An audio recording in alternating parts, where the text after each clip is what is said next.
Welcome to ready eShop। আজ আমরা দেখব আমাদের ওয়েবসাইটটিতে কিভাবে এই স্লাইডার সেকশনে স্লাইডার অ্যাড করতে হয়। তো চলুন কথা না বাড়িয়ে আমরা দেখি। প্রথমেই আমাদের যে কাজটি করতে হবে, আমাদের একটি ব্রাউজারে গিয়ে আমাদের অ্যাডমিন প্যানেলে প্রবেশ করতে হবে। এখানে আমাদের ইমেল অ্যাড্রেস অ্যান্ড পাসওয়ার্ড দিতে হবে এবং পাসওয়ার্ড দেওয়ার সাথে সাথেই আপনি আপনার অ্যাডমিন প্যানেলে প্রবেশ করতে পারবেন। অ্যাডমিন প্যানেলের ড্যাশবোর্ডে চলে আসার পর আপনাকে যে কাজটি করতে হবে, বেসিক সেটআপে যেতে হবে। বেসিক সেটআপে যাওয়ার পর স্লাইডার্স নামে একটি মেনু আছে, এখানে ক্লিক করতে হবে। এখানে ক্লিক করার পর আপনি দেখতে পারবেন যে অলরেডি সাইডে যেই স্লাইডারগুলো দেওয়া আছে সেটা এখানে শো করবে। আপনি চাইলে এখান থেকে অ্যাড স্লাইডার এই বাটন থেকে আপনি নতুন স্লাইডার অ্যাড করতে পারেন, অথবা আপনার যে স্লাইডারগুলো আছে এখানে আপনি এডিট করে নতুন ইমেজ বা নতুন স্লাইডার আপনি এখানে অ্যাড করতে পারবেন। তো চলুন আমরা দেখে নিই কিভাবে আমরা একটি নতুন স্লাইডার অ্যাড করব। প্রথমে আমাদের যে কাজটি করতে হবে, আমাদের অ্যাড স্লাইডার এই বাটনে ক্লিক করতে হবে।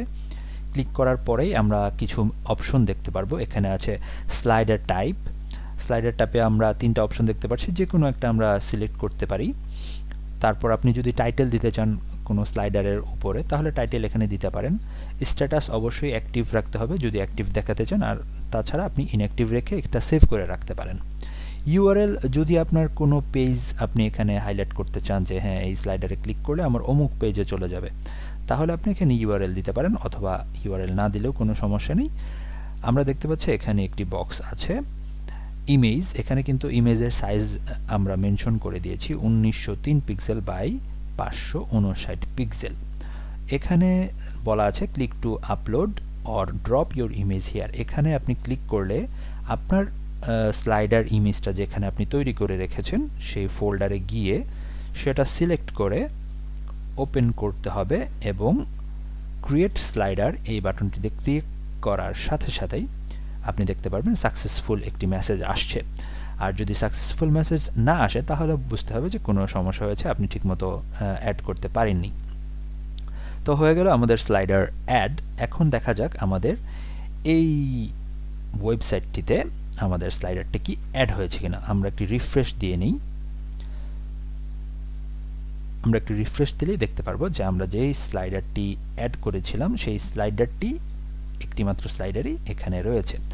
এখন আমরা যদি আমাদের প্রিভিয়াস কোনো স্লাইডার আমরা আবার অ্যাক্টিভ করতে চাই তাহলে কিভাবে করব?